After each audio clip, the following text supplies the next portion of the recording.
အဲလစ်ကဒီလိုစုပ်ပြတ်တက်နေတဲ့ဖះเจ้าထဲကိုလက်လျှောက်ဝင်လာရင်ဖះသခင်တော်မွေးနေတာကိုသိသွားတဲ့အတွက်သူတောင်းစားလာတဲ့ပန်းတီးကိုဒီနဲ့ဖះလည်းအစာစားရအောင်ဆိုပြီးပလင်ပေါ်မှာထားခဲ့လိုက်ပါတယ်ကြည့်ပါဦးအဲလစ်ကမွေးကလေးကမျက်စိမမြင်ရရှာပါဘူးသူကတော့ဒီကဘာကြီးကဘလို့ပုံစံရှိမှန်းတော့မသိပါဘူးဒါကယေရှုရဲ့အိမ်တော်လို့သူကြားထားတဲ့အတွက်တတိယမျက်လုံးတစ်ဖက်ပေးသနာဖို့ဆူတောင်းဖို့ဆုံးဖြတ်လိုက်ပါတယ်သူကဒီကဘာကြီးကိုတစ်ခါတော့ပဲမြင်ဘူးချင်နေတာပါသူကချမ်းသာချင်နေတာလဲပါတာပေါ့တကယ်လို့သူသာချမ်းသာလာရင်ဖះသခင်အတွက်ဒီဖះเจ้าကိုပြန်ပြင်ပေးပါမယ်လို့သူကတိပေးလိုက်ပါတယ်တကယ်လို့ဒီဗီဒီယိုကိုတင်တွေ့ခဲ့ရင်ဒါကတိုက်ဆိုင်မှုတစ်ခုမဟုတ်ပါဘူးကွန်မန့်မှာ999လို့ရေးခဲ့ပေးပါတင်းရဲ့ကံကြမ္မာကအခုပဲပြောင်းလဲတော့မှာပါအဲလစ်ကဒီဖះသခင်စီမှာပထမဆုံးလာပြီးဆူတောင်းတဲ့လူသားဖြစ်နေပါတယ်သူ့ရဲ့ရိုးသားမှုကိုဖះသခင်ကသဘောကျသွားပါတယ်အဲ့ဒီနေရာမှာရင်သူ့ကိုတတိယမျက်လုံးပေးသနာလိုက်ပါတယ်ဒီမျက်လုံးကအရာအလုံးကိုထိုးဖောက်မြင်နိုင်ပြီးကံကြမ္မာကိုတောင်ပြန်ပြင်ရေးနိုင်ပါတယ်ဖះသခင်ကတော့သူပေးထားတဲ့ဂတိကိုတေးဖို့ပဲမျှော်လင့်ပါတယ်နောက်တစ်စက္ကန့်မှာပဲအဲလစ်ကအရာအလုံးကိုသတိပြုမိသွားပါတယ်မျက်လုံးကိုအဝတ်နဲ့စီးထားတာတောင်မှအခုဆိုသူအရာအလုံးကိုမြင်နေရပါပြီသူကတော့စိတ်လှုပ်ရှားလွန်းလို့လူထောက်ကျသွားပါတယ်ဒီစုလက်အတွက်ဖះသခင်ကိုကျေးဇူးတင်နေတာပေါ့ပတ်စံကိုအမြန်ဆုံးစုပြီ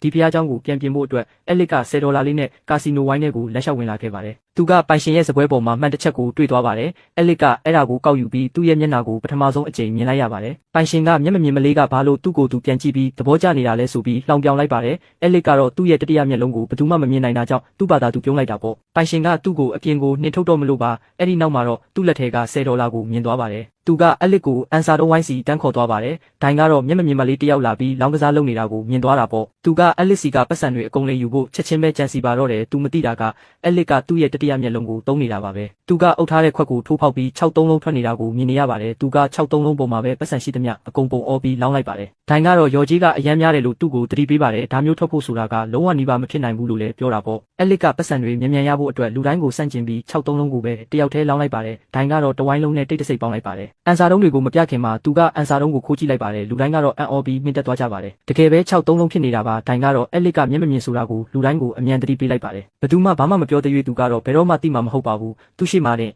န်ဆာတုံးတွေကိုဒိုင်ကလဲလိုက်ပါတယ်အဲလစ်ကသူတို့လှုပ်သမျှအကွက်တိုင်းကိုမြင်နေရပါတယ်သူကတော့သူတို့ကိုမတားပါဘူးလူတိုင်းကဒိုင်နောက်လိုက်ပြီးအများကြီးလောင်းနေတာကိုသူစောင့်ကြည့်နေပါတယ်ဒိုင်ကအန်ဆာတုံးကိုလှန်ပြတော့မဲ့အချိန်မှာပေါ့အဲလစ်ကသူ့ရဲ့တတိယမျက်လုံးကိုတုံးပြီးအန်ဆာတုံးတွေကိုမူလအတိုင်းပြန်ပြောင်းလိုက်ပါတယ်လဲထားတဲ့အန်ဆာတုံးတွေက6-3လုံးအဖြစ်ချက်ချင်းပြန်လည်သွားပါတယ်အဲ့ဒီအချိန်မှာဒိုင်ကသူမြင်နေရတာကိုတော့မယုံနိုင်တော့ပါဘူးဘလို့ဖြစ်ပြီး6-3လုံးပြန်ဖြစ်နေတာလဲဒိုင်ကတော့လုံးဝကိုကြောင်သွားပါပြီသူကအလစ်ကိုမတမာမှုလုပ်တယ်လို့ဆွဆွဲချင်နေပါတယ်ဒါပေမဲ့အလစ်ကမျက်စိတောင်မမြင်ရတာပါသူကအန်ဆာတုံးတွေကိုတခါမှမထိခဲ့ပါဘူးဒါအပြင်ဒိုင်ကိုတိုင်ကလည်း6-3လုံးထွက်တယ်လို့ပြောပြီးပါပြီလူတိုင်းမှာရွေးချယ်စရာမရှိတော့ပါဘူးသူတို့တွေပတ်စံရောလိုက်ရပါတယ်အလစ်ကနိုင်တဲ့ပတ်စံတွေကိုတိမ့်ပြီးပြန်ဖို့ပြင်လိုက်ပါတယ်လူအုပ်ကြီးကတော့တခါနိုင်ုံနဲ့သူ့ကိုအလွတ်မပေးချင်ကြပါဘူးသူတို့တွေကသူတို့ပတ်စံတွေပြန်ရဖို့အသေးအတန်ဖြစ်နေပုံရပါတယ်အလစ်ကတော့သူတို့နဲ့ဆက်ကစားပေးဖို့ဆုံးဖြတ်လိုက်ပါတယ်ဒိုင်ကသူ့ကိုခံမန်းတဲ့ဂိမ်းတစ်ခုနဲ့စိန်ခေါ်လိုက်ပါတယ်ဘယ်သူမှအောင်ခံမန်းနိုင်လဲဆိုတာကြည့်ရအောင်ပေါ့ထူးဆန်းတာကဒီမှာပါအန်ဆာတုံး3လုံးရှိပါတယ်ဒိုင်ကစုစုပေါင်းအမှတ်ကတမတ်ပဲထွက်မယ်လို့ခံမှန်းလိုက်ပါတယ်အလစ်ကသူ့ရဲ့တတိယမျက်လုံးကိုထပ်ပြီးအသုံးပြုလိုက်ပါတယ်ဒိုင်မာကတကယ်ပဲကျွမ်းကျင်မှုရှိနေပါတယ်သူကအန်ဆာတုံး3လုံးကိုတစ်ခုပေါ်တစ်ခုဆင့်ထားနိုင်ပါတယ်အဲ့ဒါကြောင့်တမတ်ပဲပြနေတာပါဒိုင်ကခွက်ကိုလှန်လိုက်ပါတယ်လူတိုင်းကတကယ်ပဲတမတ်ဖြစ်နေတာကိုမြင်လိုက်ရပါတယ်သူတို့အားလုံးကဒိုင်နောက်ကိုလိုက်ပြီးတမတ်ကိုပဲလောင်းကြတာပေါ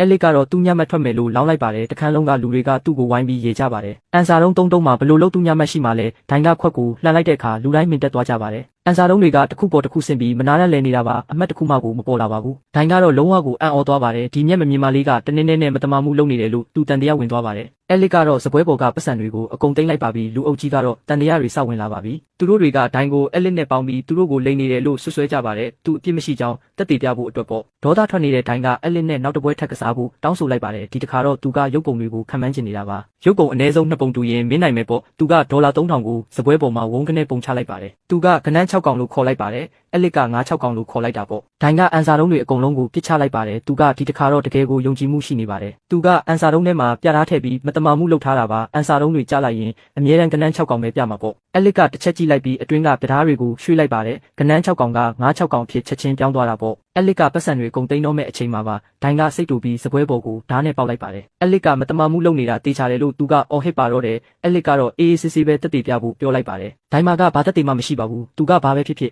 ်အဲလစ်ရဲ့လက်တွေကိုချိုးပစ်မယ်လို့ချိန်ချောက်ပါတယ်အဲ့ဒီအချိန်မှာပဲကာစီနိုပိုင်ရှင်လူစီရောက်လာပြီးတက်တည်မရှိပဲသူတပားကိုဆွဆွဲနေတဲ့ဒိုင်ကိုတားလိုက်ပါတယ်အဲ့ဒါကကာစီနိုရဲ့နာမည်ပြက်စေတယ်လေလူစီကအလစ်ကိုဆက်ဆုတဲ့မျက်လုံးတွေနဲ့ကြည့်လိုက်ပါတယ်အလစ်ကတကယ်ပဲမျက်စိမမြင်တာလားဆိုတာသူသိချင်နေတာပေါ့သူကမျက်စိစီးထားတဲ့အဝတ်ကိုဖယ်လိုက်တဲ့အချိန်မှာတော့